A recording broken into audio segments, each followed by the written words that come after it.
ಸುದ್ದಿವಾಹಿನಿಗೆ ಸ್ವಾಗತ. ನಾನು ಲಾವಣ್ಯ. ಮೊದಲಿಗೆ ಈಗ ಹೆಡ್ಲೈನ್ಸ್.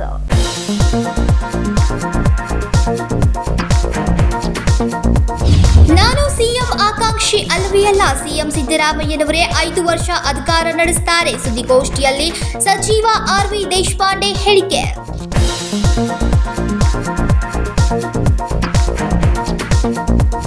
ನಾನು ಶಕ್ತಿ ಮೀರಿ ವಂದೇ ಭಾರತ್ ರೈಲು ಬೆಳಗಾವಿಗೆ ತರುವುದಾಗಿ ಹೇಳಿದೆ. ಅದಕ್ಕೆ ಈಗಲೂ ಬದ್ಧನಿದ್ದೇನೆ.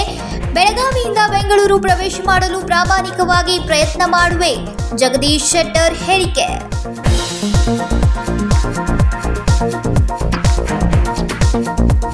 ವಾಮಾಚಾರ ವಿಚಾರಕ್ಕೆ 2 ಕುಟುಂಬಗಳ ನಡುವೆ ಮಾರಾಮಾರಿ. ಅಮಾವಾಸ್ಯೆಯಂದು ನಡೆದ ಘಟನೆ ತಡವಾಗಿ ಬೆಳಕಿಗೆ ಬಂದ ಪ್ರಕರಣ.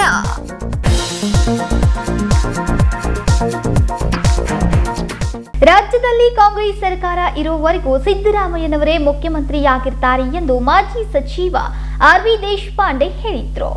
ನಾವು ಅಧಿಕಾರಕ್ಕೆ ಬಂದು ವರ್ಷ ಆಗಿದೆ. ನಮಗೆ ಇನ್ನೂ 4 ವರ್ಷ ಇದೆ. ಈಗ ಸಿದ್ದರಾಮಯ್ಯನವರು ಮುಖ್ಯಮಂತ್ರಿ ಇದ್ದಾರೆ.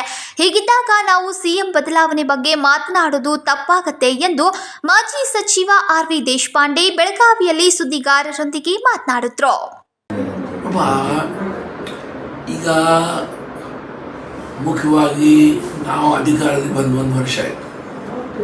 ಇನ್ನೂ 4 ವರ್ಷ ನಾವು ಕರ್ನಾಟಕದ ಆಡಳಿತ ನಡೆಸಬೇಕು.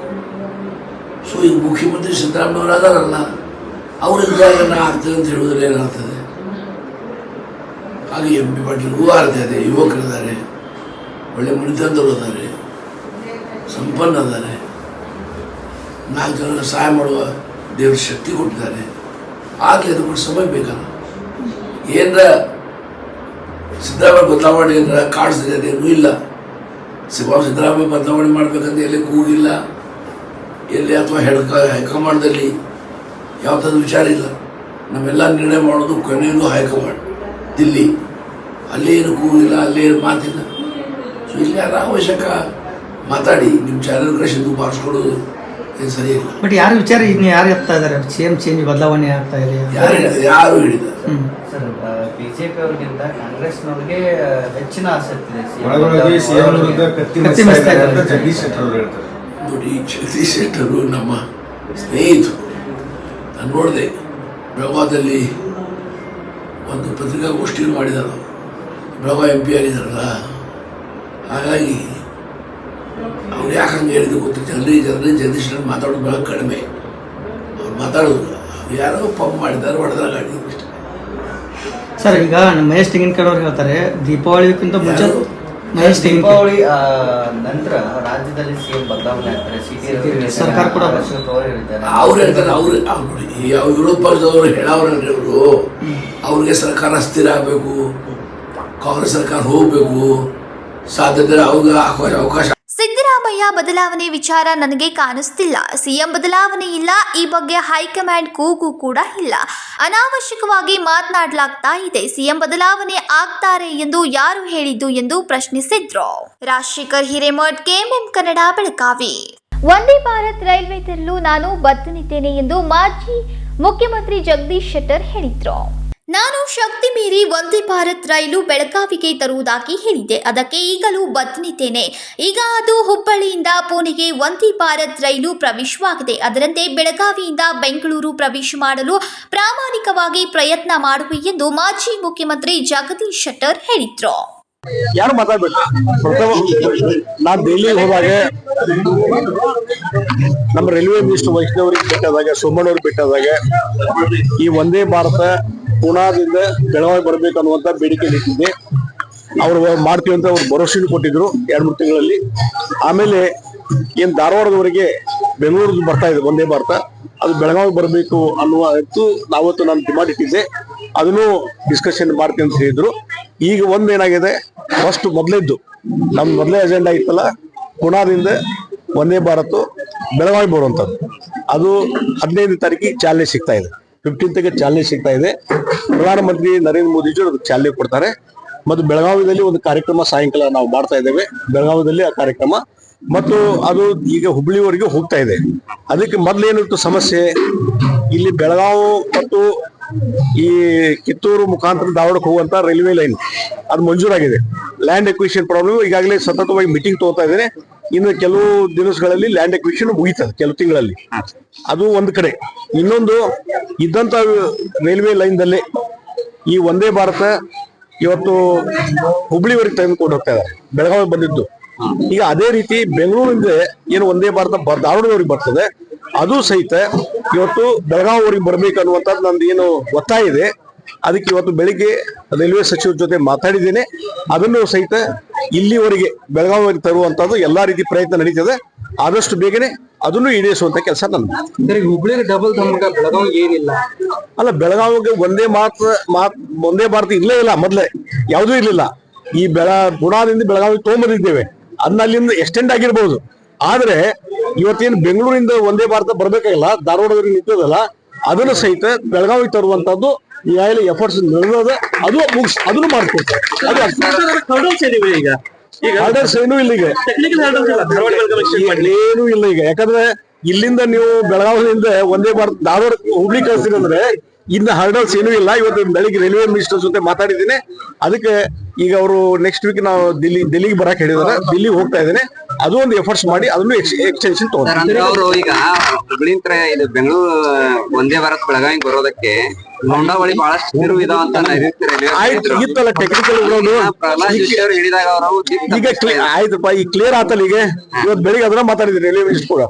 ಇವತ್ತು ನೀವು ಅಲ್ಲಿ ಟೆಕ್ನಿಕಲ್ ಸಮಸ್ಯೆ ಅಂತ ಹೇಳಿದ್ರಲ್ಲ, ಈಗ ಬೆಳಗಾವಿಯಿಂದ ಒಂದೇ ಭಾರತ ಇಲ್ಲಿಂದ ಅಲ್ಲಿ ಹೋಗ್ಲಿಕ್ಕೆ ಅನುಕೂಲ ಇದ್ದಾಗ ಬೆಂಗಳೂರದ್ದು ಇಲ್ಲಿ ಮಠ ಬರ್ಲಿಕ್ಕೆ ಏನ್ ತೊಂದ್ರೆ ಅಂತ ಕೇಳಿದ್ದೇನೆ. ಅವ್ರು ಮಾಡ್ತೀವಿ ಅಂತಂದಿದ್ದಾರೆ. ಈಗ ನಾನು ನೆಕ್ಸ್ಟ್ ವೀಕ್ ದಿಲ್ಲಿಗೆ ಹೋಗ್ತಾ ಇದ್ದೇನೆ, ಕೂತು ಮಾತಾಡಿ ಅದನ್ನು ಒಂದು ಕ್ಲಿಯರ್ ಮಾಡಿಸೋದು ಮಾಡ್ತೀನಿ. ನೋಡ್ರಿ, ಆದಿಗೆ ಒಂದ್ ಬಂದಿದ್ದನ್ನ ಸ್ವಾಗತ ಮಾಡೋಣಂತೆ. ಮುಂದೆ ಇನ್ನೂ ಏನೇನ್ ಬರ್ಬೇಕು ಅದನ್ನ ಎಫರ್ಟ್ಸ್ ಮಾಡಿ ತಗೊಂಡ್ಬರ್ತೀವಿ. ಪೂನಾಕ್ಕಿಂತಲೂ ಬೆಂಗಳೂರಿಗೆ ಒಂದೇ ಭಾರತ ಬೇಕು ಅನ್ನೋದು ಸಾಕಷ್ಟು ಬೇಡಿಕೆ ಇದೆ. ಇಲ್ಲ, ಅದು ಆಗ್ತದ್ರಿ, ಅದು ಆಗ್ತದೆ. ನೋಡ್ರಿ, ಈಗ ಬಂದು ಕೂಡ ಎಲ್ಲ ಸ್ಟಾರ್ಟ್ ಮಾಡಿದ್ರಿ. ಹೊಸದಾಗಿ MP ಆದ್ಮೇಲೆ ಏನ್ ಬೆಳಗಾವಿ ಕಾನ್ಸಂಟ್ರೇಷನ್ ಮಾಡಬೇಕು, ಲ್ಯಾಂಡ್ ಎಕ್ವಿಷನ್ 2 ವರ್ಷದಿಂದ ಹಾಗೆ ಕೂತಿತ್ತು, ಅದನ್ನು ಮಾಡ್ತಾ ಇದ್ದೇನೆ. ಅದೇ ರೀತಿ ಈ ಒಂದೇ ಭಾರತ ಇವತ್ತು ಪುಣಾದಿಂದ ಇಲ್ಲಿ ಬರ್ತಾ ಇದೆ. ಈಗ ಬೆಂಗಳೂರದ್ದು ಇಲ್ಲಿ ಬರುವಂತದಕ್ಕೆ ಎಲ್ಲಾ ರೀತಿ ಎಫರ್ಟ್ಸ್ ಮಾಡ್ತಾ ಇದ್ದೇನೆ. ಆದಷ್ಟು ಬೇಗನೆ ಅದನ್ನು ತಗೊಂಡ್ಬರ್ತೀವಿ. ರಾಜ್ಯದಲ್ಲಿ ಕಾಂಗ್ರೆಸ್ ಸರ್ಕಾರ ಅಧಿಕಾರಕ್ಕೆ ಬಂದಾಗಿನಿಂದಲೂ ಮುಖ್ಯಮಂತ್ರಿ ಬದಲಾವಣೆಯ ಚರ್ಚೆ ನಡೆದಿದೆ. ಇಲ್ಲಿಯವರೆಗೂ ಒಳಗಡೆ ನಡೀತಾ ಇದ್ದಂತಹ ಚರ್ಚೆ ಈಗ ಬಹಿರಂಗವಾಗಿ ಚರ್ಚೆ ನಡೀತಾ ಇದೆ ಎಂದರು. ವಿನೋದ್ ಕೋಲ್ಕಾರ್, KMM ಕನ್ನಡ, ಬೆಳಗಾವಿ. ವಾಮಾಚಾರ ವಿಚಾರಕ್ಕೆ 2 ಕುಟುಂಬಗಳ ನಡುವೆ ಮಾರಾಮಾರಿ ನಡೆದ ಘಟನೆ ರಾಯಬಾಗ್ ತಾಲೂಕಿನ ಕಂಕನವಾಡಿ ಗ್ರಾಮದಲ್ಲಿ ನಡೆದಿದೆ. ವಾಮಾಚಾರ ವಿಚಾರಕ್ಕೆ 2 ಕುಟುಂಬಗಳ ನಡುವೆ ಮಾರಾಮಾರಿ ನಡೆದ ಘಟನೆ ಬೆಳಗಾವಿ ಜಿಲ್ಲೆಯ ರಾಯಬಾಗ್ ತಾಲೂಕಿನ ಕಂಕನವಾಡಿ ಗ್ರಾಮದಲ್ಲಿ ನಡೆದಿದೆ. ಜಮೀನು ವಿಚಾರವಾಗಿ ಅಮಾವಾಸ್ಯೆಯಂದು ವಾಮಾಚಾರ ಪ್ರಯೋಗ ಮಾಡಿದ ಕಂಕನವಾಡಿ ಗ್ರಾಮದ ನಾಗಪ್ಪ ಅರಬಾವಿ ಕುಟುಂಬದ ಸದಸ್ಯರಿಂದ ಸೋದರ ಸಂಬಂಧಿ ಯಲ್ಲಪ್ಪನ ಮನೆಗೆ ನುಗ್ಗಿ ಹಲ್ಲೆ ಮಾಡಿದ ಆರೋಪ ಕೇಳಿಬಂದಿದೆ.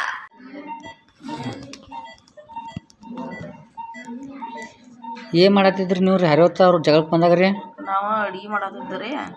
ಬುಲ್ವರ್ ತಂದ್ರಿ, ಅವ್ರ ಏಕದಮ ಬಡಿಗೆ ಕೊಡ್ಲಿ ತಗೊಂಡ್ ಬಂದ್ ಬಿಡದ್ರಿ. ಅವ್ರು ದೊಡ್ಡ ಗಾಡಿನ ತೊಗೊಂಬಂದ್ರನ್ರಿ? ಹ್ಞೂನ್ರಿ, ದೊಡ್ಡ ಗಾಡಿ ತಗೊಂಬಂದಾರ. ಒಟ್ಟು ಬಡಿಯಾಕ ಶುರು ಮಾಡ್ರಿ. ಅವ್ರು ಬಂದವ್ರನ್ರಿ. ಯಾರ್ಯಾರು ಬಂದಿರ್ರಿ? ಅವ್ರ ನಾಗ್ಯಾ ಬಂದಿದ್ರಿ, ಹನಿಮ್ಯಾ ಬಂದಿದ್ರಿ, ರಾಮ್ಯಾ ಬಂದಿದ್ರಿ, ಚೀನಿ ಬಂದಿಡ್ರಿ, ಆಕಿರಿ ಅವ್ರ ಸುಸ್ತರಿ 2 ಮಂದಿ ಬಂದಾರ್ರಿ. ಬಂದ ನಮ್ಮನ್ನ ಒಟ್ಟು ಎಲ್ಲಾರನು ಬಡಿಯಾಕತ್ತಾರ್ರಿ. ಅವ್ರು ಜೋಡ್ನಾಗಳು ಏನ್ ತೊಗೊಂಬಂದಿರ್ರಿ? ಕೊಡ್ಲಿ, ಬಡಿಗಿ, ಕಾರನ್ ತೊಗೊಂಬಂದಿರ್ರಿ? ಹ್ಞೂನ್ರಿ, ಎಲ್ಲಾರು ತಗೊಂಡ್ ಬಂದ ಎಲ್ಲ ನಮ್ಮನ್ನ ಬಿಡದಾರ್ರಿ. ನೀವು ಮನ್ಯಾಗ ಎಷ್ಟ್ ಮಂದಿ ಇದ್ರಿ ಆಗ?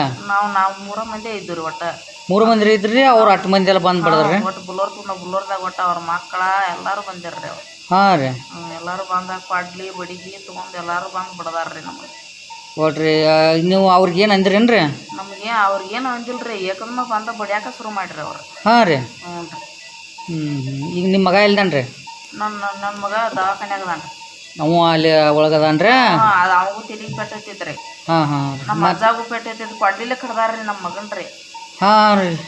ಅವ್ರು ಕಚ್ಚಾಗೈತ್ರಿ? ಕಚ್ಚಾಗೈತ್ರಿ. ಕಿವಿ ಗಾಡಿಗೆ ಬಡ್ದಾರ್ರಿ. ಕೊಡ್ಲಿಲ್ಲ ಕಡ್ದಾರ್ರಿ. ನಮ್ಗ ಬಡಗಿಲಿಲ್ಲ ಬಂದ್ ನಮ್ಮನ್ನ ಬಡ್ದಾರ್ರಿ. ನಿಮ್ದು ಕೈ ಮುರ್ದೈತೇನ್ರಿ? ಈಗ ಕೈ ಮುರಿದ ಅಪ್ಪಸಿ ಏನಾಗೈತ್ರಿ. ಎಡ್ಡು ಎಲ್ಲ ಮುರಿದಾವ್ರಿ. ಹೇಳ್ರಿ, ಏನಾಯ್ತ್ರಿ? ನೋಡ್ರಿ ಮೇಡಮ್, ಹೊಲ್ದಾಗ ಮಾಡಿಕೆ ಮಾಡಿ ಇಟ್ಟಿದ್ರು. ಯಾವಾಗ ಎಷ್ಟು ದಿವಸ? ಈಗ 2-3 ಅಮಾಸಿನ ಮಾಡಿರ್ತಾವೆ. ಅಮಾಸಿನ ಮಾಡಿಸಿಟ್ಟಾಗ ಮಾಡಿಸಿ ನಮ್ಮ ಅಪ್ಪ ಸಹಿತ ಹೋಗ್ಯಾರ ಹೊಲ್ದಾಗ ಸಂಡಾಸ್ ಹೋದಾಗ ನೋಡ್ಕೊಂಡು ಕೂತ್ಕೊಂಡು ನೋಡ್ಯಾರ ಅವ್ರು ಸಂಜೆ 8 ಗಂಟೆ ನಾವು ಇಲ್ಲಿ ಆಗಿದ್ದಿಲ್ಲ ಬೆಂಗಳೂರು ಆಗಿತ್ತು ಸರ್ ನಾನು ಫೋನ್ ಹಚ್ಚಿದ್ರೆ ನಂಗೆ ಹಿಂಗೆ ಮಾಡಿಸಿದ್ರೆ ಯಾಕೆ ಅಂತ ಮುಂದೆ ಕೇಳ್ಯಾರ ಹೋಗಿ ಕೇಳಾಕಂತ ಅವಾಗ ಏನಂದ್ರೆ ಗಪ್ಪ ಅದಾರ ನೀನು ಡಾಕ್ಟರ್ ಬಂದ ಮೊನ್ನೆ ಡಾಕ್ಟರ್ ಬಂದು ಮನೆ ಬಂದು ಬಡ್ದಾಕ ಕುಳೋಕೆ ಯಾವುದು ಸರ್ ಇಂಜಿನಿಯರ್ ಮೊನ್ನೆ ಬಡ್ದ 2 ದಿನ ಆಯ್ತು ಬಡ್ದೆ ನಮ್ಮ ಅಪ್ಪ ಒಂದು ತಿಲಿಪೇಟೆ ಇತ್ತು ನಮ್ಮ ತಮ್ಮನ ತಿಳಿಯಾಕ ಕಡ್ದಾರ ಹೊಳೆ ನಮ್ಮ ಅಂದ ಕೈ ಮುರಿತು 3 ಮಂದಿ ದವಾಖಾನೆ ಅಡ್ಮಿಟ್ ಎಲ್ಲಿದ್ದಾರೆ ಇಲ್ಲಿ ಗೋಕಾಕದಾಗ ಬೀರನಗಡಿ ದವಾಖಾನೆದಾಗ ಮತ್ತು ಪೊಲೀಸ್ ಮೊನ್ನೆ ಅರೆಸ್ಟ್ ಮಾಡಿದ್ರು ಅರೆಸ್ಟ್ ಮಾಡಿ ಒಂದು ಅರ್ಧ ಗಂಟೆ ಒಂದು ತಾಸು ಒಳಗೆ ಹಾಕ್ಯಾರ ಒಳಗೆ ಹಾಕಿ ಇನ್ನೂ 3 ಮಂದಿ ಆರೋಪಿ ಸಿಕ್ಕಿಲ್ಲ ಅವ್ರು ಅದ್ರ ಮಾಡಿ ಬಿಟ್ಟಾರ ಮತ್ತು ಬಿಟ್ಟಾರ ಅರೆಸ್ಟ್ ಮಾಡಿದ್ರೆ ಇನ್ನೂ ಮಾಡಿಲ್ಲ ಪಂಚ ಮಾಡೋಕೆ 2 ಮಂದಿ ಅಂತ ಎಷ್ಟು ಜನರನ್ನು ಓದಿದ್ರು ಅವ್ರ 2 ಮಂದಿ ಓದಾರ 2 ಮಂದಿನ ಓದಿದ್ರು 2 ಮಂದಿ ಓದಾರ ಮತ್ತೆ ಬಿಟ್ಟಾರ ಮಾಡಿ ಬಿಟ್ಟಾರೆ ಇಲ್ಲಿ ಪಂಚ ಮಾಡೋಕೆ 2 ಮಂದಿ ಇನ್ನ ತಕ್ಕ ಯಾರು ಪಂಚ ಮಾಡಿ ಪೊಲೀಸ್ ಯಾರೊಬ್ಬರು ಅಂತ ನಿಮ್ಮ ಆರೋಪ ಏನಾಗಿದೆ ನಿಮ್ಮ ಆರೋಪ ಏನು ಅರೆಸ್ಟ್ ಮಾಡ್ಬೇಕು ನಮ್ಮ ಹೊಲ ಯಾಕೆ ಮಾಡ್ತೀವಿ ನಮ್ಗೆ ಹೇಳ್ಬೇಕು ನಮಗೆ ಅವ್ರೇನು ಸಿಮಿ ಕೊಡಲಿಲ್ಲ ಏನು ನಮ್ಮ ಸಂಬಂಧ ಇಲ್ಲ ಮಾತಾಡ ನಾನು ಲೆಕ್ಕ ನೋಡ್ತಾರೆ ಅವ್ರು ನಿಮ್ಗೆ ಅವ್ರಿಗೆ ಸಂಬಂಧ ಇಲ್ಲಂಗೆ ಅವ್ರು ಅವ್ರು ಯಾವ ಕಷ್ಟ ನಿಮಗೆ ಅಂತ ನಮ್ಮ ಕಷ್ಟ ನಮ್ಮ ಅಣ್ಣ ಹಾಕ್ಬಿಟ್ರೆ ನಮ್ಗೆ ಸೀಮೆ ಕೊಡಲಿಲ್ಲ ಅವಾಗ ನಮ್ಮ ಹೊಲ ಯಾಕೆ ಮಾಡಿಸಿರ್ಬೇಕು ಅವ್ರು ಅದು ಮಾಡಿಡೋದು ನೀವೇನು ನೋಡಿದ್ರೇನು? ಹಾಂ ನೋಡ್ಯಾರ ಅಪ್ಪ ನೋಡಿದಾರ. ಹಾಂ ನಿಮ್ಮ ಅಪ್ಪ ಹೆಸರೇನು? ಎಲ್ಲಪ್ಪ ಅರ್ಧ. ಈಗ ರಾಯಬಾಗ್ ಪೊಲೀಸರು ಅವ್ರನ್ನ ಕರ್ಕೊಂಡು ಹೋಗಿದ್ರು 2 ಜನರು ಆಮೇಲೆ ಮತ್ತೆ ಬಿಟ್ಟಿದ್ದಾರೆ ಅವ್ರು ಅರೆಸ್ಟ್ ಆಗ್ಬೇಕು ಅರೆಸ್ಟ್ ಮಾಡೋಕೆ ನಿಮ್ಮ ಹೆಸರೇನು? ನನ್ನ ಹೆಸರು ಭೀಮಪ್ಪ ಅರ್ಬನ್ ಇವರು ನಿಮ್ಮ ಅಣ್ಣಾರನ್ರಿ? ಹಾಂ ಅಮಾವಾಸ್ಯೆಯಂದು ಈ ಘಟನೆ ನಡೆದಿದ್ದು ಪ್ರಕರಣ ತಡವಾಗಿ ಬೆಳಕಿಗೆ ಬಂದಿದೆ. ಕಂಕನವಾಡಿ ಗ್ರಾಮದ ಲಕ್ಷ್ಮೀ ತೋಟದ ಬಳಿ ವಾಮಾಚಾರದ ಪ್ರಯೋಗ ಕುರಿತಂತೆ ನೋಡಿದ್ದ ಯಲ್ಲಪ್ಪ ಮರುದಿನ ಊರು ಹಿರಿಯರನ್ನ ಸೇರಿಸಿ ಪಂಚಾಯಿತಿ ಮಾಡಲು ನಿರ್ಧರಿಸಿದ್ದ. ಆದರೆ ಏಕಾಏಕಿ ಬೆಳಗ್ಗೆ ಯಲ್ಲಪ್ಪನ ಮನೆಗೆ ನುಗ್ಗಿ ದಾಂಧಲೆ ಮಾಡಿದ್ದ ನಾಗಪ್ಪ ಅರಬಾವಿ ಕುಟುಂಬದ ಸದಸ್ಯರು ಕಾರದ ಪುಡಿ, ದೊಣ್ಣೆ, ಮಾರಕಾಸ್ತ್ರಗಳಿಂದ ಯಲ್ಲಪ್ಪನ ಕುಟುಂಬಸ್ಥರ ಮೇಲೆ ಹಲ್ಲೆ ಮಾಡಿದ್ದ. ಗಾಯಾಳುಗಳನ್ನ ಗೋಕಾಕ್ ತಾಲೂಕಾ ಆಸ್ಪತ್ರೆಗೆ ದಾಖಲು ಮಾಡಲಾಗಿದೆ. ಈ ಪ್ರಕರಣ ರಾಯಬಾಗ್ ಪೊಲೀಸ್ ಠಾಣೆಯ ವ್ಯಾಪ್ತಿಯಲ್ಲಿ ನಡೆದಿದ್ದು ಪ್ರಕರಣ ದಾಖಲಾಗಿದೆ. ರಾಜಶೇಖರ್ ಹಿರೇಮಠ್, ಕೆಎಂಎಂ ಕನ್ನಡ, ಬೆಳಗಾವಿ. ಇದೀಗ ಸಣ್ಣದೊಂದು ವಿರಾಮ. दुल्हन का सिंगार, खूबसूरती की बहार, परंपरा और नयापन का अनोखा मिलाप, bridal collection.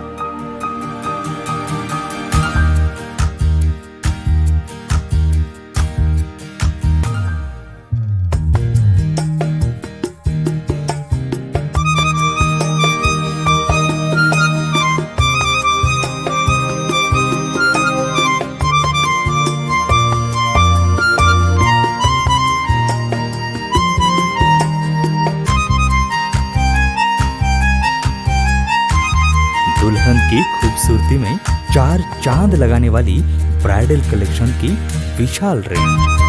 अमरकॉन collection, Adarsha dress circle, Khade Bazaar, Belgaum. Aradhana sari dress materials, Maruti Galli, Belgaum. अब शादी हो या कोई भी त्योहार की बात, परंपराओं को मिलेगा नएपन का साथ। दिल खुश करने वाली कपड़ों की दुनिया।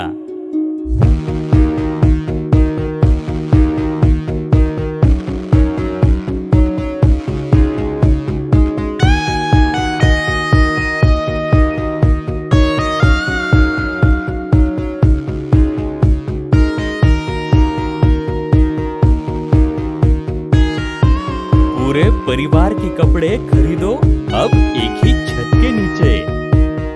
आराधना sari and dress materials and readymades, Maruti Galli, Belgaum.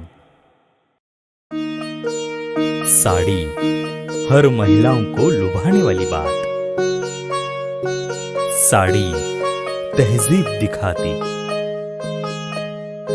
Sari परंपरा संभालती।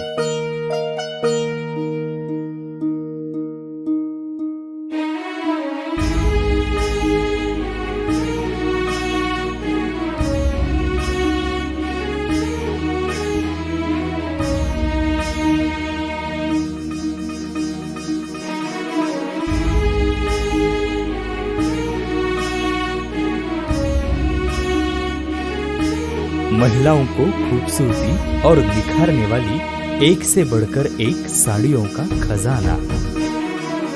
आदर्श sari dress materials and readymades, Ramdev Galli Belgaum. Aradhana sari dress materials, Maruti Galli Belgaum. ವಿರಾಮದ ನಂತರ ನ್ಯೂಸ್ಗೆ ಸ್ವಾಗತ. ನಮ್ಮ ಪಕ್ಷದಲ್ಲಿ ಆಗ್ಲಿ ಹೈಕಮಾಂಡ್ ನಲ್ಲಿ ಆಗ್ಲಿ ರಾಜ್ಯ ಮಟ್ಟದಲ್ಲೇ ಆಗಿರ್ಲಿ ಸಿಎಂ ಬಗ್ಗೆ ಚರ್ಚೆ ಇಲ್ಲ ಎಂದು ಸಚಿವ ಸಂತೋಷ್ ಲಾಡ್ ಹೇಳಿದ್ರು. ಸಿಎಂ ವಿಚಾರವಾಗಿ ಯಾರು ಏನ್ ಮಾತಾಡ್ತಾ ಇದ್ದಾರೆ ಅದು ನನಗೆ ಗೊತ್ತಿಲ್ಲ. ಯಾರ್ಯಾರು ಏನ್ ಮಾತಾಡ್ತಾ ಇದ್ದಾರೆ ಏನ್ ಮಾಹಿತಿ ಇಲ್ಲ. ಅದು ಅವರ ವೈಯಕ್ತಿಕ ವಿಚಾರ. ನಮ್ಮ ಪಕ್ಷದಲ್ಲಾಗ್ಲಿ ಹೈಕಮಾಂಡ್ನಲ್ಲಾಗ್ಲಿ ರಾಜ್ಯ ಮಟ್ಟದಲ್ಲೇ ಆಗಿರ್ಲಿ ಸಿಎಂ ಬಗ್ಗೆ ಚರ್ಚೆ ಇಲ್ಲ ಎಂದು ಸಚಿವ ಸಂತೋಷ್ ಲಾಡ್ ತಿಳಿಸಿದ್ದಾರೆ. ಬೆಳಗ್ಗೆ ತಾವೇ ಹೇಳಿದ್ರೆ ನನಗೆ ಮಾಹಿತಿ ಇಲ್ಲ ಯಾರೇನು ಮಾತಾಡಿದ್ದಾರೆ. ಬಟ್ ಅವರು ವೈಯಕ್ತಿಕ ವಿಚಾರ. ಬಟ್ ಆ ಥರದ್ದು ನಮ್ಮ ಪಕ್ಷದಲ್ಲಾಗಿರಲಿ, ನಮ್ಮ ಹೈಕಮಾಂಡ್ನಲ್ಲಾಗಿರಲಿ, ರಾಜ್ಯ ಮಟ್ಟದಲ್ಲಾಗಿರಲಿ ಯಾವುದೇ ರೀತಿಯ ಸಿ ಎಂ ಬಗ್ಗೆ ಮಾತನಾಡ್ತಕ್ಕಂಥದ್ದು ಯಾವುದು ಇಲ್ಲೇ ಇಲ್ಲ. ಸೊ ಹಂಗಾಗಿ ವಿಚಾರದಲ್ಲಿ ಯಾರು ಏನು ಮಾತನಾಡ್ತಿದ್ದಾರೆ ನನ್ನ ಗಮನಕ್ಕಿಲ್ಲ. ಯಾರು ಮಾತಾಡಿದ್ರೆ it is only their individual opinion. It's nothing to do with the party, neither with the high command. ಆ ಥರದ ಚರ್ಚೆಗಳಾದರೂ ಏನಾದರೂ ಇದೆ? ಯಾಕೆ ಈ ಥರದ್ದು ಚರ್ಚೆ ಆರಂಭವಾಗಿದೆ ಅಂತ ಅಲ್ಲ, ಐಡಿಯಾ ಇಲ್ಲ, ಸತ್ವಾಗ್ಲೂ ಐಡಿಯಾ ಇಲ್ಲ. ಯಾಕಂದರೆ ಈಗ ಇತ್ತೀಚಿನ ದಿನಮಾನಗಳಲ್ಲಿ ಕೇಂದ್ರದಿಂದ ಸುರ್ಜೇವಾಲಾ ಸಾಹೇಬರು, ವೇಣುಗೋಪಾಲ್ ಸಾಹೇಬರು ಬಂದು ಸ್ಪಷ್ಟೀಕರಣ ಕೂಡ ಕೊಟ್ಟು ಹೋಗಿದ್ದಾರೆ. ಆಮೇಲೆ ಹೈಕಮಾಂಡ್ನಿಂದ ಸಂಪೂರ್ಣವಾದಂಥ ಬೆಂಬಲದಂಥ ಸ್ಪಷ್ಟೀಕರಣ ಮಾಧ್ಯಮದಲ್ಲಿ ಆಗಿದೆ. ಅದಾದ ನಂತರ ಈ ರೀತಿಯಾದಂಥ ವೈಯಕ್ತಿಕ ಅಭಿಪ್ರಾಯಗಳು ಅದು ನನಗೆ ಗೊತ್ತಿಲ್ಲ. ಬಟ್ ಅವ್ರನ್ನೇ ನೀವು ಕೇಳಬೇಕು. So I am really not aware of this. Deepavali ಒಳಗೆ ಸರ್ಕಾರನ ಬೀಳುತ್ತಾ ಅಲ್ಲ, ಬಿ ಜೆ ಪಿಯವರಿಗೆ ದೀಪಾವಳಿ ಒಳಗೆ ಬೀಳ್ತದೋ, ದೀಪಾವಳಿ ಆದಮೇಲೆ ಬೀಳ್ತದೋ, ಅದು ನಾವು ಹೆಂಗೆ ಉತ್ತರ ಕೊಡೋದ್ರಿ? ಅವ್ರು ಮೊದಲಿಂದನೂ ಭವಿಷ್ಯವಾಣಿ ನಡೀತದ್ರಿ. ಈಗ ಆಲ್ಮೋಸ್ಟ್ 1.5 ವರ್ಷ ಆಯ್ತು ನಮ್ಮ ಸರ್ಕಾರ ಬಂದು. ಬರೀ ಇದ್ರ ಬಗ್ಗೆನೇ ಮಾತನಾಡಿದ್ರೆ, ಬೇರೆ ಯಾವುದೋ ವಿಷಯ ಬಗ್ಗೆ ಜಾಸ್ತಿ ಸೀರಿಯಸ್ ಆಗಿ ಮಾತಾಡಿಲ್ಲ. ಹಂಗಾಗಿ ನಾನು I don't think so I should comment on it. ಸರ್ಕಾರಕ್ಕೆ ಏನೂ ಆಗಲ್ಲ. 5 ವರ್ಷ ಸುಭದ್ರವಾಗಿರುತ್ತೆ ಸರ್ಕಾರ 5 ವರ್ಷ ಸುಭದ್ರವಾಗಿರ್ತದೆ. 136 ಸೀಟ್ ಇದ್ದೀವಿ. ಯಾವುದೇ ಕಾರಣಕ್ಕೂ ಯಾವ ರೀತಿ ಆಗಲ್ಲ. ಹಂಗೇನೋ ಆಗಿದ್ರೆ ಕೇಂದ್ರದಲ್ಲಿ ಆಗ್ಬೋದು. ಯಾಕಂದ್ರೆ ಅವ್ರ ಹತ್ರ ಫುಲ್ ಮೆಜಾರಿಟಿ ಇಲ್ಲ. ನಾಳೆ ಜಮ್ಮು ಕಾಶ್ಮೀರ ಸೋಲ್ತಕ್ಕಂಥ ಸಾಧ್ಯತೆ ಭಾಳ ಇದೆ, ಹರಿಯಾಣ ಸೋಲ್ತಕ್ಕಂಥ ಸಾಧ್ಯತೆ ಭಾಳ ಇದೆ, ಮಹಾರಾಷ್ಟ್ರ ಸೋಲ್ತಕ್ಕಂಥ ಸಾಧ್ಯತೆ ಭಾಳ ಇದೆ. ಸೊ ಬಿಹಾರ್ ಕೂಡ ಸೋಲ್ಬೋದು. ಸೊ ಈ ಥರ ಅವ್ರ ಬಗ್ಗೆ ನೀವು ದಯವಿಟ್ಟು ಅವ್ರಿಗೆ ಕೇಳ್ಬೇಕು. ಈ ಮುಂದೆ 4 ರಾಜ್ಯಗಳಲ್ಲಿ ಚುನಾವಣೆ ಆದಮೇಲೆ BJP ಸರ್ಕಾರ ಕೇಂದ್ರದಲ್ಲಿರುತ್ತಾ ಅಂತ ನೀವು ಅದು ಪ್ರಶ್ನೆ ಕೇಳಬೇಕು. ನಮ್ಮಲ್ಲಿ 136 ಇದೆ. ಯಾವುದೇ ಕಾರಣಕ್ಕೂ 5 ವರ್ಷ ಯಾವುದೇ ಕ್ಯಾಲ್ಕುಲೇಷನ್ ನೀವು ಮಾಡಿದ್ರು ಕೂಡ ಸರ್ಕಾರ ಬೆಳಕ್ಕೆ ಸಾಧ್ಯ ಇಲ್ಲ, ಬೆಳೆದೂ ಇಲ್ಲ. 5 ವರ್ಷ ಸಿದ್ದರಾಮಯ್ಯನವರೇ ಸಿಎಂ. 100% ಹೈಕಮಾಂಡ್ ಯಾರಿಗೆ ನಿರ್ಣಯ ಮಾಡ್ತದೆ, ಹೈಕಮಾಂಡ್ ಏನು ಹೇಳ್ತದೆ ಅದು ಖಂಡಿತವಾಗಿ ಹಂಗೆ ನಡೀತದೆ. ಪ್ರತಾಪ್ ಸಿಂಹ ಈ ಅಂಡರ್ಸ್ಟ್ಯಾಂಡ್ ರಾಜಕಾರಣ ಜಾಸ್ತಿ ಆಗ್ತದೆ ಎಲ್ಲ ಪಕ್ಷದಲ್ಲಿ, ಅಭಿವೃದ್ಧಿ ಆಗ್ತಾ ಇಲ್ಲ.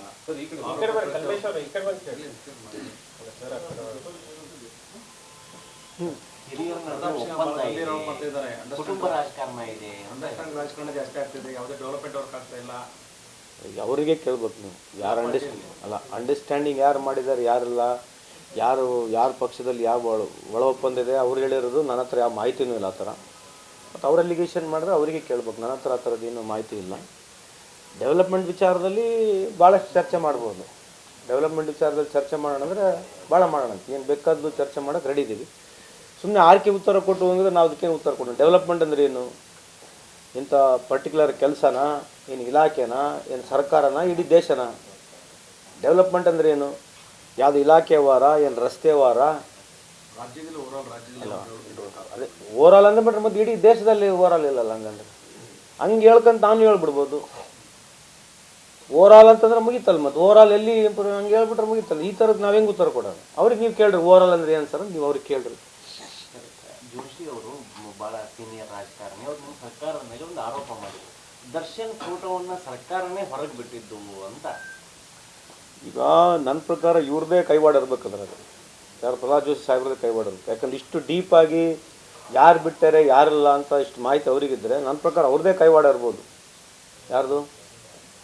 ಜೋಶಿ ಅವ್ರದ್ದು ಇರ್ಬೋದು. ಯಾಕಂದ್ರೆ ಮತ್ತೆ ಇಷ್ಟು ಡೀಟೇಲ್ ಆಗಿ ಅವ್ರಿಗೆ ಹೆಂಗೆ ಗುರುತು ಯಾರು ಬಿಟ್ಟಾರೆ ಯಾರಿಲ್ಲ, ಫೋಟೋ ಯಾರು ಬಿಟ್ಟಾರೆ? ನಾವು ಈಗ ಕೇಂದ್ರದಲ್ಲಿ ದೇಶದ ಕೆಲಸಗಳು ನಡೆಸೋದು ಬದಲು ಫೋಟೋ ಯಾರು ಬಿಟ್ಟಾರೆ, ಫೋಟೋ ಇವರೇ ಬಿಟ್ಟಾರೆ, ಇಂಥವಕ್ಕೆ ಇವ್ರು ಮಾತಾಡೋದು ನಾವೇನು ಉತ್ತರ ಕೊಡೋದು? ಅದಕ್ಕೆ ಐ ಫೀಲ್ ಪರ್ಸ್ನಲಿ ಈ must be having some first hand knowledge. ಇವ್ರ ಕಡೆ ಯಾರು ಬಿಟ್ಟಿದ್ದಾರೋ, ಇವ್ರ ಕಡೆ ಒಳಗೆ ಯಾರು ಇನ್ಫಾರ್ಮ್ ಆದಾರೋ ನೀವು ಅವ್ರನ್ನೇ ಕೇಳ್ಬೇಕು. ನಾನು ಅದ್ರ ಬಗ್ಗೆ ಚರ್ಚೆ ವಾಲ್ಮೀಕಿ ಹಗರಣಗಳನ್ನ ಡೈವರ್ಟ್ ಮಾಡಕ್ಕೆ ದರ್ಶನ್ ವಿಚಾರವನ್ನ ಮುನ್ನೆಲೆಗೆ ತರ್ತಿದೆ ಸರ್ಕಾರ. ಅಲ್ರಿ, ಡೈವರ್ಟ್ ನಾವೆಲ್ಲಿ ಮಾಡ್ತಾ ಇದ್ದೀವಿ? Various question of we diverting. Why should we divert? Divert ಮಾಡೋಕ್ಕೇನೈತೆ? ಓಪನ್ ಆಗೈತೆ. ಈಗ ಅವ್ರನ್ನೇ ಕೇಳಿ ಪ್ರಹ್ಲಾದ್ ಜೋಶಿ ಸಾಹೇಬ್ರನ್ನ ಕುಂದಿರಿಸ್ಕೊಂಡು ಮೂಡ ಹಗರಣ ಬಗ್ಗೆ ಪಾಯಿಂಟ್ 1 ಕೇಳಲ್ಲ ಅವರಿಗೆ.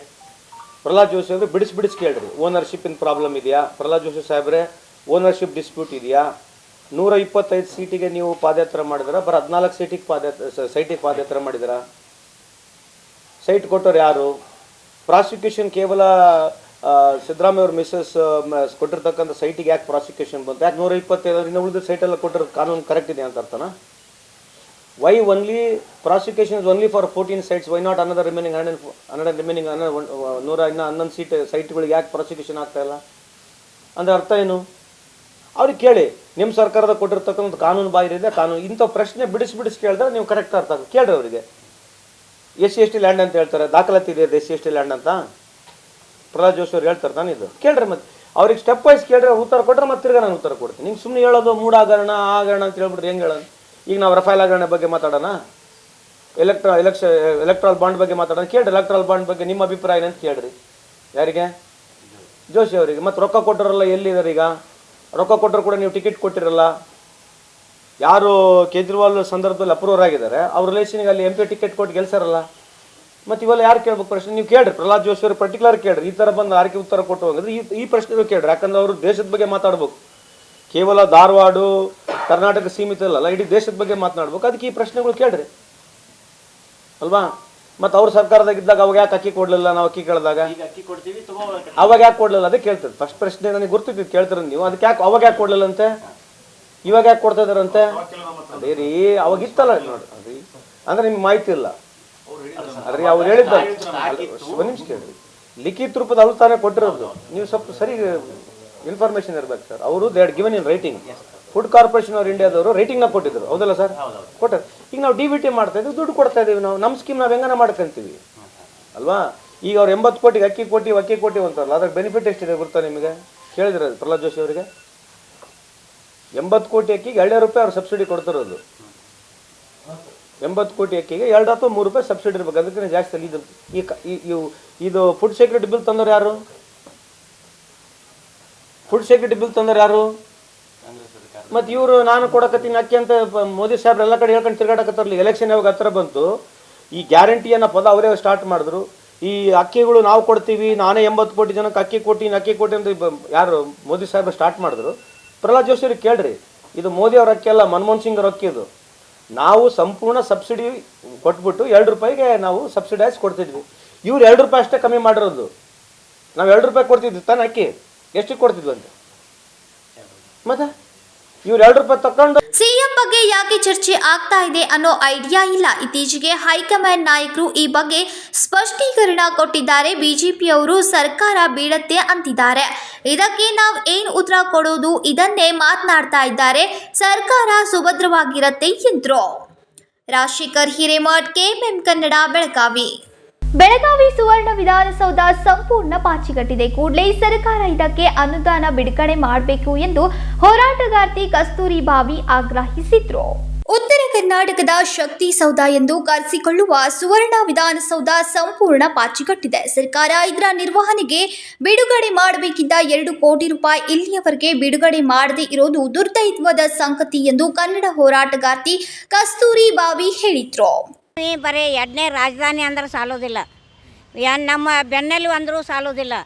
ಯಾಕಂದರೆ ಬೆಳಗಾವಿ ವಿಧಾನಸೌಧ ಆಗಬೇಕಂದ್ರೆ ನಾನು ಒಬ್ಬಾಕಿ ಹೆಣ್ಮಗಳಾಗಿ ನಾವು ಒಂದು 8 ಮಂದಿ ಗಂಡ್ಮಕ್ಳು, ಅದ್ರಾಗ 2 ಹೆಣ್ಮಕ್ಳು ಕೂಡ ಅದು ನಾನು 10 ದಿನ ಉಪವಾಸ ಸತ್ಯಾಗ್ರಹ ಮಾಡಿ ವಿಧಾನಸೌಧ ಬೇಕು ಬೆಳಗಾವಿ ಅಂತೇಳಿ ಹಠ ಹಿಡಿದು ಕಟ್ಟಿದ್ದೆವು.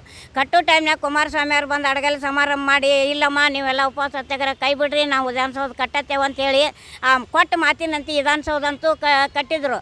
400-500 ಕೋಟಿ ಖರ್ಚು ಮಾಡ್ತಾರೆ ವಿಧಾನಸೌಧ ಅಂತೂ ಕಟ್ಟಿದ್ರು. ಕಟ್ಟಿದ ಮೇಲೆ ಪ್ರತಿ ವರ್ಷ ಅಧಿವೇಶನಕ್ಕೆ ಬಂದಾಗಟ್ಟ ಅದನ್ನು ಸ್ವಚ್ಛಗೊಳಿಸ್ತಾರೆ. ಹೊರತ 12 ವರ್ಷ ಆದರೂ ಅವಾಗಟ್ಟ ಸ್ವಚ್ಛಗೊಳಿಸ್ತಾರೆ. ಆ ನಂತರ ಮಳೆಯಾಗ ಗಾಳ್ಯಾಗ ಮತ್ತು ಅದೆಲ್ಲ ಕರ್ಗಾಗೈತಿ, ಎಲ್ಲ ಹಚ್ಚಾಗೈತಿ. ಅದಕ್ಕೆ ಬಂದ್ಕಾರ ಯಾರೂ ಸ್ವಚ್ಛ ಮಾಡೋಂಗಿಲ್ಲ. ಮತ್ತು ಈಗ ಅದಕ್ಕೇನೋ ವರ್ಷಕ್ಕೆ 2 ಕೋಟಿ ರೂಪಾಯಿ ಏನೋ ಅದಕ್ಕೆ ಸ್ವಚ್ಛತಾಕ ಅಭಿವೃದ್ಧಿಗೆ ಬರ್ತೈತಂತ, ಅದು ಹಣನೂ ಬಂದಿಲ್ಲ ಅಂತ. ಅದಕ್ಕಾಗಿ ಈಗಾಗಲೇ ಅದು ನೋಡಿ ವಿಧಾನಸೌಧ ನೋಡಿ ನಮ್ಗೆ ಕಣ್ಣ ನೀರು ಬರುವಂಥ ಪರಿಸ್ಥಿತಿ. ಇದಕ್ಕಾಗಿ ನಾವು ಇದನ್ನು ಕಟ್ಟಿದ್ದೀವಿ ಏನಪ್ಪ ಅಂತೇಳಿ. ಅದಕ್ಕಾಗಿ ದಯವಿಟ್ಟು ಮೂರು ಪಕ್ಷದವರು ನಿಮ್ಮ ಕಿತ್ತಾಟವನ್ನು ಬೆಳಗಾವಿದಾಗ ಬಿಟ್ಟು ಇದಕ್ಕೆ ಬೆಂಗಳೂರಾಗ ಬಿಟ್ಟು ಬೆಳಗಾವಿಗೆ ಬಂದ ನಮ್ಮ ವಿಧಾನಸೌಧ ಅಭಿವೃದ್ಧಿ ಮಾಡಿರಿ. ಅದೇನು ಬರ್ತಕ್ಕಂಥ ವರ್ಷಕ್ಕೆ 2 ಕೋಟಿ ರೂಪಾಯಿ ಏನು ಅನುದಾನ ಬರ್ತೈತಿ ಅದನ್ನು ಆದಷ್ಟು ಬೇಗನೆ ಬಿಡುಗಡೆ ಮಾಡಿ ಬೆಳಗಾವಿ ಕನ್ನಡಿಗರಿಗೆ ಒಂದು ಶಕ್ತಿಯನ್ನು ತುಂಬಬೇಕಂತೇಳಿ ನಾನು ಇವತ್ತು ನಮ್ಮ ಮೀಡಿಯಾ ಮುಖಾಂತರ ರಾಜಕಾರಣಿಗಳಿಗೆ ಒತ್ತಾಯ ಮಾಡ್ತಾಯಿದ್ದೆ. ಸರ್ಕಾರ ಕಡೆ ಐತಿ, ಅವ್ರು ಖಜಾನೆಗೆ ಇಟ್ಕೊಂಡಾರೆ ಎಲ್ಲನೂ. ಹಾಂ, 3 ಮಂದಿ ಅದೇನು ಗೃಹಲಕ್ಷ್ಮಿ ಅಂದ್ರೆ ಅದು ಬಂದಿಲ್ಲ, ಮತ್ತೆ ಅದು ಲಕ್ಷ್ಮಿ ಅಂದ್ರೆ ಅದು ಇಲ್ಲ. ಸುಳ್ಳು ಹೇಳೋದು ಹಿರತನ ತಿನ್ನೋದು ಬದ್ನಿಕಾಯಿ ಆಗೈತಿ ಅವ್ರದ್ದೆಲ್ಲ. ಹಾಂ, ಕಸ್ತೂರಿ ಬಾವಿ ಈಗ 4 ತಿಂಗಳಾತು ಬಂದೇ ಇಲ್ಲ. ಅವ್ರು ಹಾಕ್ಕೊಂಡಾರ ಅವ್ರ ಕಿಸೆದಾಗ. ಅವ್ರ ಕಿಸೆದಾಗ ಅದಾವಂತ ನನಗೆ ಅನ್ಸತೈತಿ. ಹೆಸರು ಕಸ್ತೂರಿ ಬಾವಿ. ಸುವರ್ಣ ವಿಧಾನಸೌಧ ಬೆಳಗಾವಿಯಲ್ಲಿ ನಿರ್ಮಾಣ ಮಾಡಬೇಕೆಂದು ಕನ್ನಡ ಹೋರಾಟಗಾರರು ನಿರಂತರ ಹೋರಾಟದಿಂದ ನಿರ್ಮಾಣವಾಗಿದೆ. ಆದರೆ ಸುವರ್ಣ ವಿಧಾನಸೌಧ ಸಂಪೂರ್ಣ ಪಾಚಿಗಟ್ಟಿದೆ. ಕೂಡಲೇ ಸರ್ಕಾರ ಇದಕ್ಕೆ ಅನುದಾನ ಬಿಡುಗಡೆ ಮಾಡಬೇಕು ಎಂದು ಆಗ್ರಹಿಸಿದ್ರು. ವಿನೋದ್ ಕೋಲ್ಕಾರ್, ಕೆಎಂಎಂ ಕನ್ನಡ, ಬೆಳಗಾವಿ. ದಡ್ಡಿ ಗ್ರಾಮದ ಜಾನುವಾರುಪೇಟೆ ಹತ್ತಿರ ಬೇಕಾಬಿಟ್ಟಿಯಾಗಿ ವಾಹನ ನಿಲುಗಡೆ ಮಾಡಿದ್ದಕ್ಕೆ ಜನರ ಸಂಚಾರಕ್ಕೆ ಅಡೆತಡೆ ಉಂಟಾಗಿದೆ. ಹುಕ್ಕೇರಿ ತಾಲೂಕಿನ ನಾನಾ ಭಾಗಗಳಿಂದ ಸೋಮವಾರ ಸಂತೆಗೆಂದು ದಡ್ಡಿ ಗ್ರಾಮಕ್ಕೆ ಬರುವ ವ್ಯಾಪಾರಸ್ಥರಿಗೆ, ಪ್ರಯಾಣಿಕರಿಗೆ ಟ್ರಾಫಿಕ್ ಅದೇ ದೊಡ್ಡ ಸಮಸ್ಯೆಯಾಗಿ ಬಿಟ್ಟಿದೆ. ರಸ್ತೆ ಸಂಚಾರ ಒತ್ತಡದಲ್ಲಿ ಜನರು ನಲುಗಿ ಹೋಗಿದ್ದಾರೆ. ದಡ್ಡಿ ಗ್ರಾಮಕ್ಕೆ ನಾನಾ ಭಾಗಗಳಿಂದ ಬರುವ ಪಕ್ಕದಲ್ಲಿ ನಿಲ್ಲಲು ಸೂಕ್ತ ಸ್ಥಳವಿದ್ರೂ ನಡು ರಸ್ತೆಯಲ್ಲಿ ಅಡ್ಡಾದಿಡ್ಡಿಯಾಗಿ ವಾಹನಗಳನ್ನ ನಿಲ್ಲಿಸ್ತಾರೆ. ಟಂಗಳಿಗೆ ಮತ್ತು ಬೈಕ್ ಸವಾರರನ್ನ ಕೇಳುವವರೇ ಇಲ್ಲದೆ ಇರೋದ್ರಿಂದ ಅಡ್ಡಾದಿಡ್ಡಿಯಾಗಿ ನಡು ರಸ್ತೆಯಲ್ಲೇ ನಿಲ್ಲಿಸಿದ್ರು ಯಾರೂ ಕೇಳೋದಿಲ್ಲ.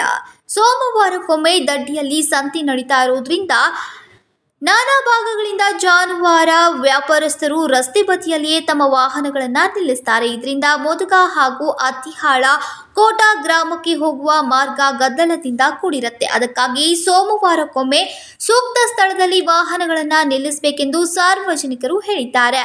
ಇಲ್ಲಿನ ಬಸ್ ನಿಲ್ದಾಣದ ಹಾಗೂ ಪ್ರಾಥಮಿಕ ಆರೋಗ್ಯ ಕೇಂದ್ರದ ಮುಂಭಾಗ ಬೈಕ್ಗಳಂತೂ ಅಡ್ಡಾದಿಡ್ಡಿಯಾಗಿ ನಿಲ್ತಾ ಇದ್ರೂ ಸಂಬಂಧಪಟ್ಟ ಇಲಾಖೆ ಈ ಬಗ್ಗೆ ನಿರ್ಲಕ್ಷ್ಯ ವಹಿಸಿರೋದು ಸಾರ್ವಜನಿಕರಿಗೆ ಸಂಕಷ್ಟವನ್ನ ಉಂಟು ಮಾಡಿದೆ. ಏನಾದರೂ ಅಡ್ಡಾದಿಡ್ಡಿಯಾಗಿ ನಿಲ್ಲಿಸುವ ವಾಹನಗಳಿಗೆ ಕಡಿವಾಣ ಹಾಕಬೇಕಾಗಿದೆ. ಸುಗಮ ಸಂಚಾರಕ್ಕೆ ಅನುಕೂಲವನ್ನ ಕಲ್ಪಿಸಿಕೊಡಬೇಕಿದೆ. Kallappa Pamnayak, KMM Kannada, M Kanmaradi. ಇದೀಗ ಮತ್ತೊಂದು ಸಣ್ಣದೊಂದು ವಿರಾಮ.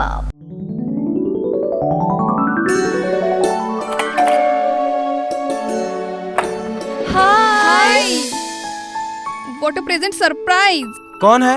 अरे वो मेरी फ्रेंड आरती है. तेरी शादी तो अटेंड नहीं कर पाई, लेकिन सोचा मिल लूं. वैसे जीत कहाँ है? वो अंदर है, बैठो ना. वाओ जया, बहुत सुंदर लग रहा है. वैसे सच कहूं, तुम्हारी पर्सनालिटी पे जज रहा है. आखिर चॉइस किसकी है? थैंक्स. अच्छा, तो कर्टन्स की तारीफ कर रही हो? अमरकौन कर्टन एंड फर्निशिंग. यहाँ है नए लुक, कलर और स्ट्रक्चर के बेहतरीन कर्टन फर्निशिंग की वैरायटी जो आपके घर और ऑफिस की शान बढ़ाए. अमरकौन कर्टन एंड फर्निशिंग, खड़े बाजार, बेलगावी.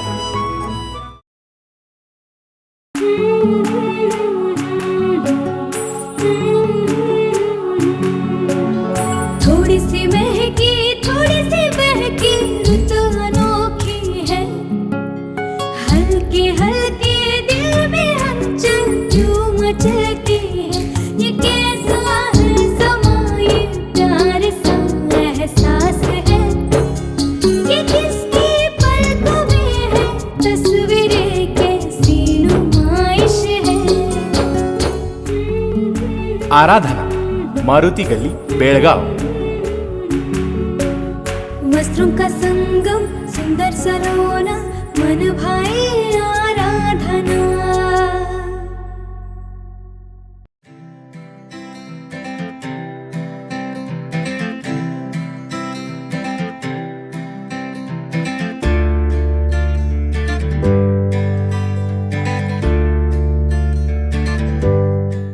ವಿರಾಮದ ನಂತರ ಮತ್ತೊಮ್ಮೆ ನ್ಯೂಸ್ಗೆ ಸ್ವಾಗತ. ಖಾನಾಪುರ ಪಟ್ಟಣದಲ್ಲಿ ಲಯನ್ಸ್ ಕ್ಲಬ್ ಹಾಗೂ ಸಾರ್ವಜನಿಕ ಆಸ್ಪತ್ರೆ ವತಿಯಿಂದ ರಕ್ತದಾನ ಶಿಬಿರವನ್ನ ಏರ್ಪಡಿಸಲಾಗಿತ್ತು. ಖಾನಾಪುರ ಪಟ್ಟಣದಲ್ಲಿ ಲಯನ್ಸ್ ಕ್ಲಬ್ ಹಾಗೂ ಸಾರ್ವಜನಿಕ ಆಸ್ಪತ್ರೆ ವತಿಯಿಂದ ರಕ್ತದಾನ ಶಿಬಿರ ನಡೆಯಿತು.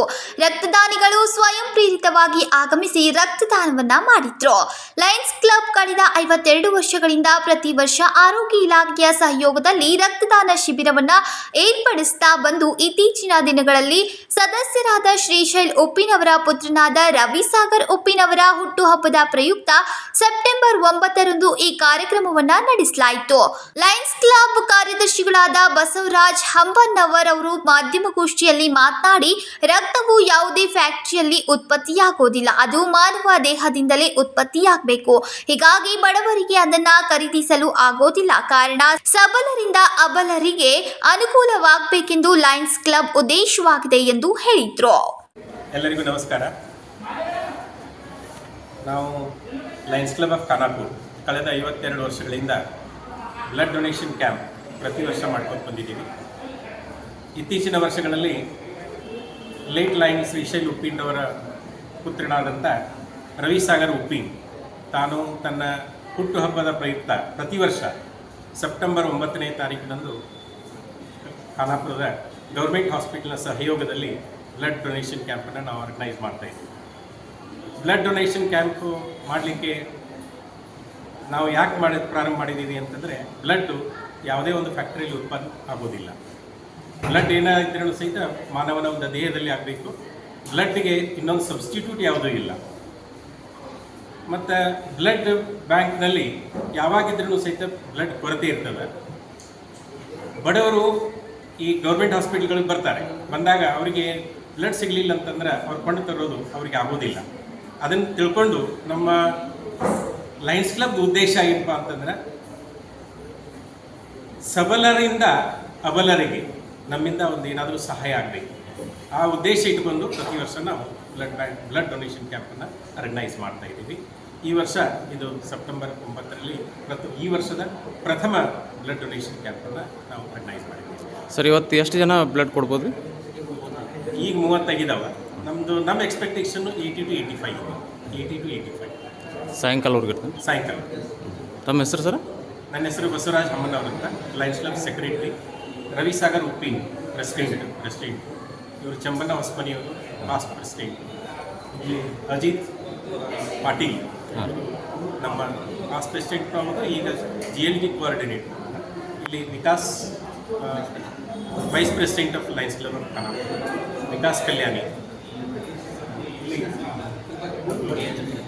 THO ಸಾಹೇಬರು ಇಲ್ಲಿದ್ದಾರೆ. THO ಸಾಹೇಬರ ಸಹಯೋಗದಲ್ಲಿ ನಾವು ಈ ಕಾರ್ಯಕ್ರಮವನ್ನು ಹಮ್ಮಿಕೊಂಡಿದ್ದೇವೆ. ತಾಲೂಕಾ ವೈದ್ಯಾಧಿಕಾರಿಗಳಾದ ಕ್ಯೂಡ್ಸನ್ ನವ್ವರ್ ಅವರು ಮಾತನಾಡಿ, ಲಯನ್ಸ್ ಕ್ಲಬ್ ಪ್ರತಿ ವರ್ಷ ರಕ್ತದಾನ ಶಿಬಿರ ಏರ್ಪಡಿಸ್ತಾ ಬಂದಿದೆ. ಇವರ ಕಾರ್ಯಕ್ಕೆ ಕೃತಜ್ಞತೆ ಸಲ್ಲಿಸಿದ್ರು ಮತ್ತು ಇದು ನಮ್ಮ ಪಟ್ಟಣದಲ್ಲಿ ಮಾತ್ರ ಸೀಮಿತವಾಗಿದೆ, ಗ್ರಾಮೀಣ ಪ್ರದೇಶದಲ್ಲಿಯೂ ವಿಸ್ತರಿಸುವಂತೆ ಆಗಬೇಕು ಎಂದು ಹೇಳಿದ್ರು. ನಮ್ಮ ಖಾನಾಪುರ ಪಟ್ಟಣದಲ್ಲಿ ಸಾರ್ವಜನಿಕ ಆಸ್ಪತ್ರೆಯಲ್ಲಿ ಲಯನ್ಸ್ ಕ್ಲಬ್ ಖಾನಾಪುರ ವತಿಯಿಂದ ಅದರ ಅಧ್ಯಕ್ಷರಾಗಿರ್ತಕ್ಕಂಥ ರವಿಸಾಗರ್ ಉಪ್ಪಿನವರ ಹುಟ್ಟುಹಬ್ಬದ ಪ್ರಯುಕ್ತವಾಗಿ ರಕ್ತದಾನ ಶಿಬಿರವನ್ನು ಹಮ್ಮಿಕೊಂಡಿದ್ದೀವಿ.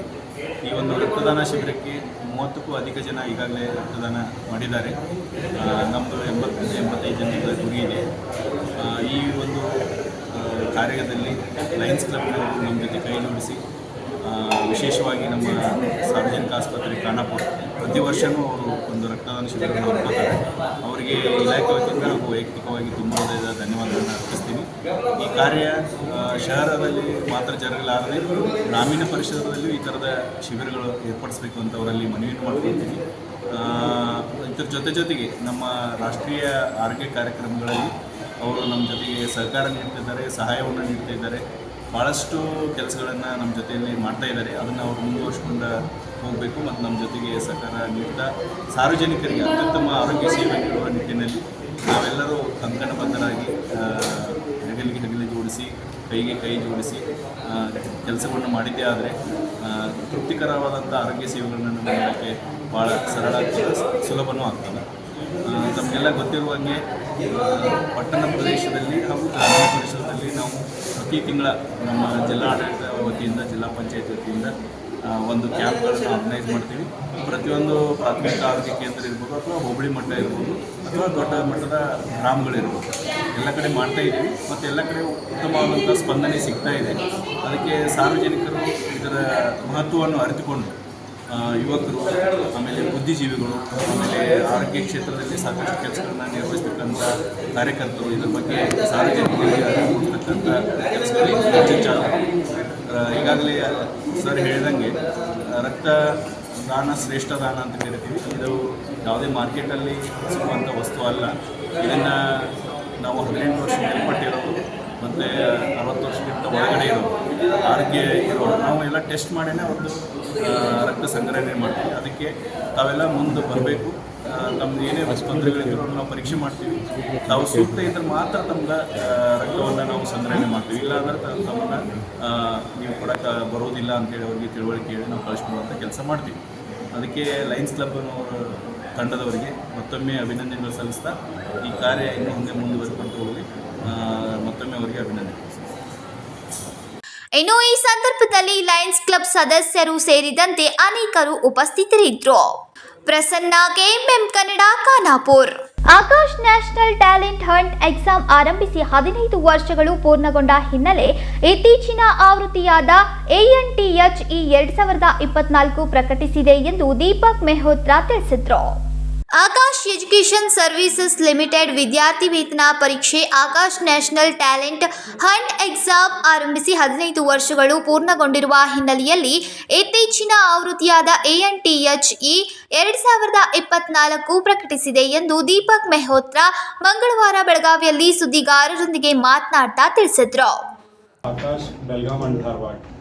We are happy to announce the ANTHE 2024 15th edition. This is a nationwide scholarship prestigious flagship exam conducted by Akash since 15 years. Through this exam, we are reaching all the corners of India and nearly more than 1 million students are writing this exam in last year and more than that we are expecting this year. The more important aspects of this exam is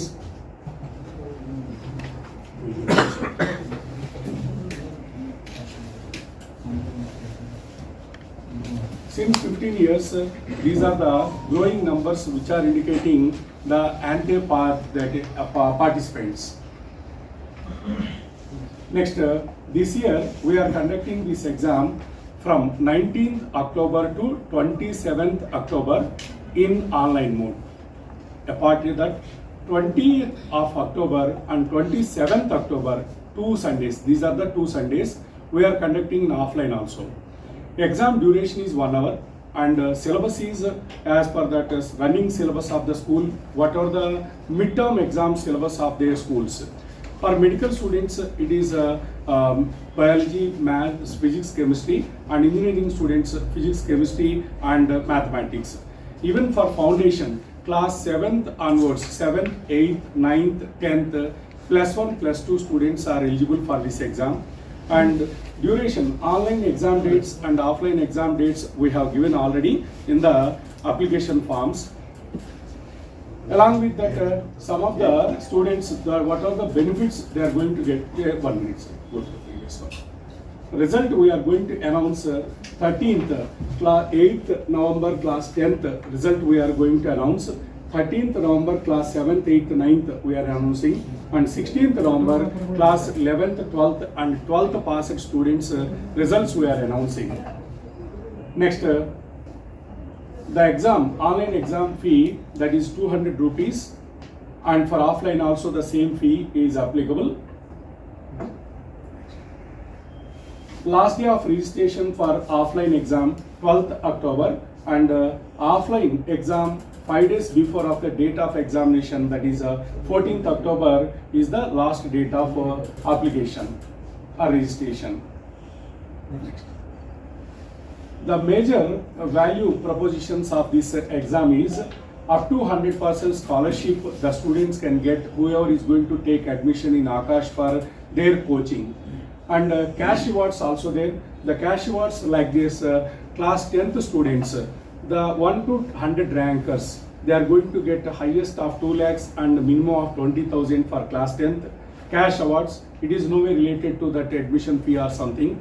And class 9th, they are going to get 1 lakh rupees maximum cash award, minimum of 10,000. Top 100 students are for total pan-India applicants. Like that, cash awards are there.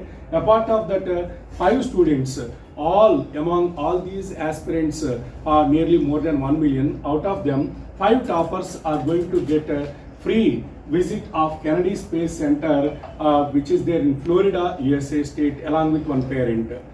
And this is the major important event we are doing through our Akash to reach our students, Indian students, to the international level exposure. We want to provide this opportunity to give that international exposure. Apart of this, the Kennedy Space Center visits and previous year also we are having some of these events.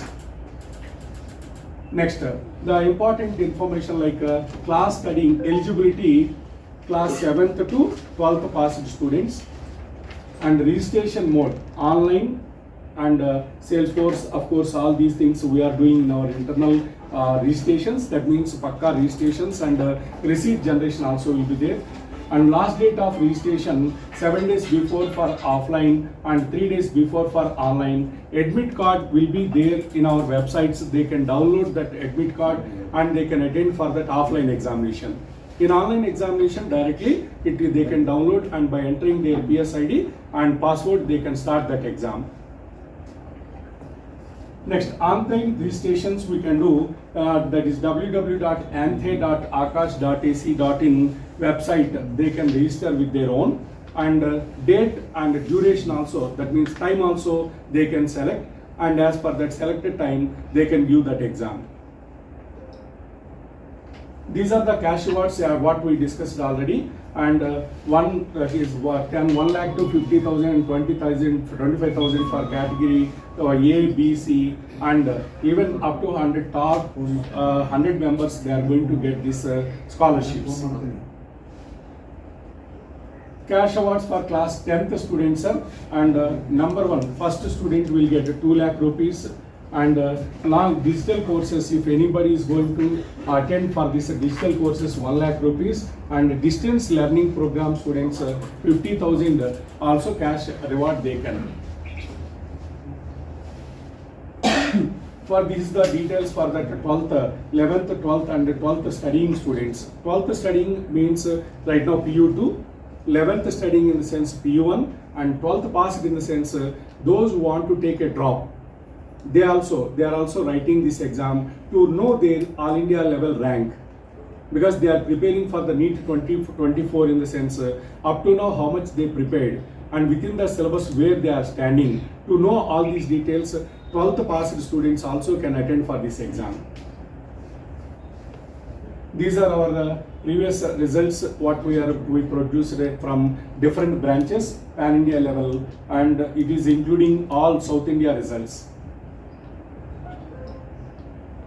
JEE advanced result, our best rank is 25 all India rank.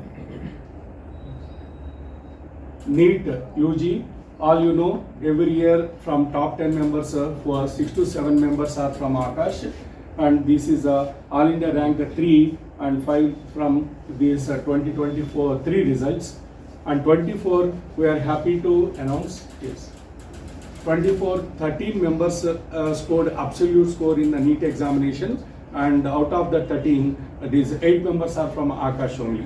So we are happy to announce all these details and share with all of you people. And at the same time, I am going to tell you some of the information from our branch also. From Belgaum branch, 690 score. She scored Parnika Kore, she scored 690 out of 720. Like that every year from both medical and engineering, we are producing the best results from our Belgaum branch itself. So through this media conference, we are requesting all of you people to convey this information and to help to reach this particular information to the rural areas also. Nowadays, all you know, the education are getting this type of coaching is becoming a bit costly process in the sense, those whoever is having interest and caliber, they can get the benefit of this examination. based on their score, whatever they did, up to 100% scholarship they are going to get. No limit for the numbers. All India scores up to 100% scholarship based on their current studying class performance, they are able to get, sir. So thank you for your focus on this program and attendance for this program. Now, any queries? 7ರಿಂದ 12ನೇ ತರಗತಿಯ ವಿದ್ಯಾರ್ಥಿಗಳು ಪರೀಕ್ಷೆಯ ನಂತರ 100% ವಿದ್ಯಾರ್ಥಿ ವೇತನ ಗಳಿಸಬಹುದಾಗಿದೆ. ನಗದು ಬಹುಮಾನ ಗೆಲ್ಲಬಹುದು. ವೈದ್ಯಕೀಯ ಇಂಜಿನಿಯರಿಂಗ್ ಕೋರ್ಸ್ಗಳಿಗೆ ಪ್ರವೇಶ ಪಡೆಯುವ ಜೀವನದ ಕನಸನ್ನ ಸಾಕಾರಪಡಿಸಿಕೊಳ್ಳಬಹುದಾಗಿದೆ ಎಂದರು. ವಿನೋದ್ ಕೋಲ್ಕಾರ್, KMM ಕನ್ನಡ, ಬೆಳಗಾವಿ. ಗೋಕಾಕ್ ತಾಲೂಕಿನಲ್ಲಿ ಶ್ರೀ ಕ್ಷೇತ್ರ ತವಗಮಠದ ಚವತಿ ಜಾತ್ರಾ ಮಹೋತ್ಸವ ದಿನದಂದು ಪವಾಡವೊಂದು ನಡೆದಿದೆ. ಏನಂತೀರಾ? ಈ ಸ್ಟೋರಿ ಒಮ್ಮೆ ನೋಡಿ. ಬೆಳಗಾವಿ ಜಿಲ್ಲೆಯ ಗೋಕಾಕ್ ತಾಲೂಕಿನ ಶ್ರೀ ಕ್ಷೇತ್ರ ತವಗಮಠದ ಚವತಿ ಜಾತ್ರಾ ಮಹೋತ್ಸವ ದಿನದಂದು ಪವಾಡವೊಂದು ನಡೆದಿದೆ. ಸ್ವಾಮೀಜಿಯೊಬ್ಬರು ಸುಡು ಸುಡು ಹುಗ್ಗಿಯಲ್ಲಿ ಕೈಯೆತ್ತಿ ಪ್ರಸಾದವನ್ನ ತೆಗೆದಿದ್ದು ಧಾರ್ಮಿಕ ಕಾರ್ಯಕ್ಕೆ ಸಾಕ್ಷಿಯಾಗಿದೆ. ಸೋಮವಾರ ದಿನಾಂಕ 9ರಂದು ಪಂಚಮ ಪೀಠಾಧಿಕಾರಿಗಳು ಬ್ರಹ್ಮಶ್ರೀ ಸಿದ್ದಲಿಂಗಯ್ಯ ಮಹಾಸ್ವಾಮಿಗಳು ಮುಂಜಾನೆ 10 ಗಂಟೆಗೆ ಪ್ರಸಾದ ಪೂಜೆ ನೆರವೇರಿಸಿ ಸುಡುವ ಹುಗ್ಗಿಯಲ್ಲಿ ಕೈಯೆತ್ತಿ ಪ್ರಸಾದವನ್ನ ತೆಗೆದು ಮಹಾದಾಸೋಹದ ಕಾರ್ಯಕ್ರಮಕ್ಕೆ ಚಾಲನೆಯನ್ನ ನೀಡಿದ್ರು. ಜೊತೆಗೆ ಶ್ರೀ ಕ್ಷೇತ್ರ ತವಗಮಠದಲ್ಲಿ ಚವತಿ ಜಾತ್ರಾ ಮಹೋತ್ಸವ ಸುಮಾರು 250 ವರ್ಷಗಳ ಇತಿಹಾಸವನ್ನ ಹೊಂದಿದೆ ಎಂದು ತಿಳಿಸಿದ್ರು.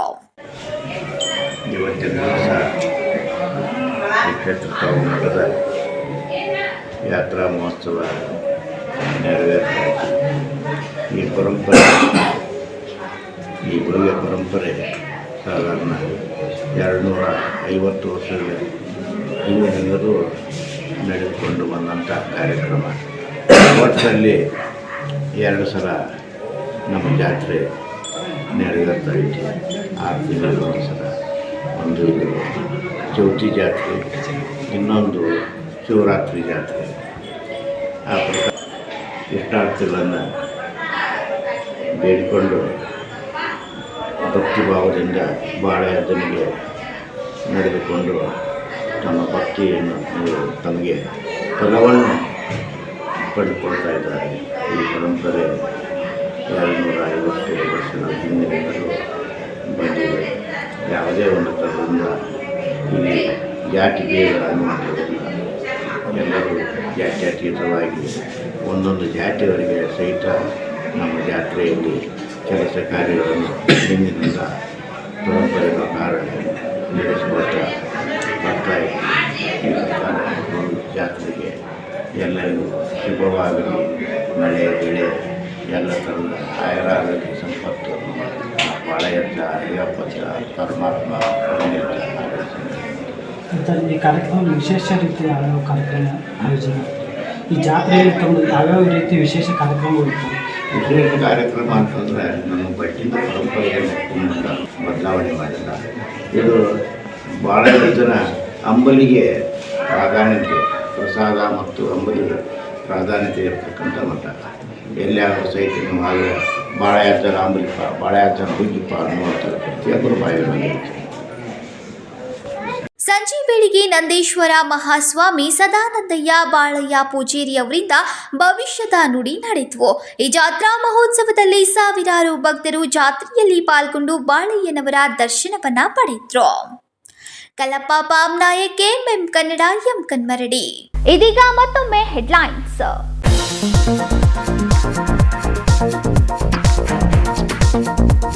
ನಾನು ಸಿಎಂ ಆಕಾಂಕ್ಷಿ ಅಲ್ಲವೇ ಅಲ್ಲ. ಸಿಎಂ ಸಿದ್ದರಾಮಯ್ಯನವರೇ 5 ವರ್ಷ ಅಧಿಕಾರ ನಡೆಸುತ್ತಾರೆ. ಸುದ್ದಿಗೋಷ್ಠಿಯಲ್ಲಿ ಸಚಿವ RV ದೇಶಪಾಂಡೆ ಹೇಳಿಕೆ.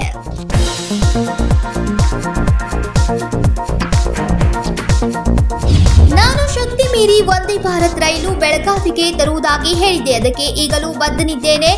ಬೆಳಗಾವಿಯಿಂದ ಬೆಂಗಳೂರು ಪ್ರವೇಶ ಮಾಡಲು ಪ್ರಾಮಾಣಿಕವಾಗಿ ಪ್ರಯತ್ನ ಮಾಡುವೆ. ಜಗದೀಶ್ ಶೆಟ್ಟರ್ ಹೇಳಿಕೆ.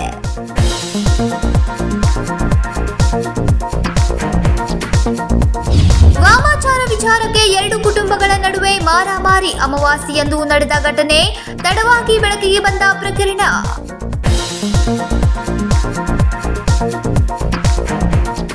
ಇವಿಷ್ಟು ಈ ದಿನದ ಪ್ರಮುಖ ಸುದ್ದಿಗಳು. ಇದೇ ರೀತಿ ಇನ್ನೂ ಹೆಚ್ಚಿನ ನ್ಯೂಸ್ಗಳಿಗಾಗಿ ನೋಡ್ತಾ ಇರಿ KMM ಕನ್ನಡ ಸುದ್ದಿವಾಹಿನಿ, ಬೆಳಗಾವಿ.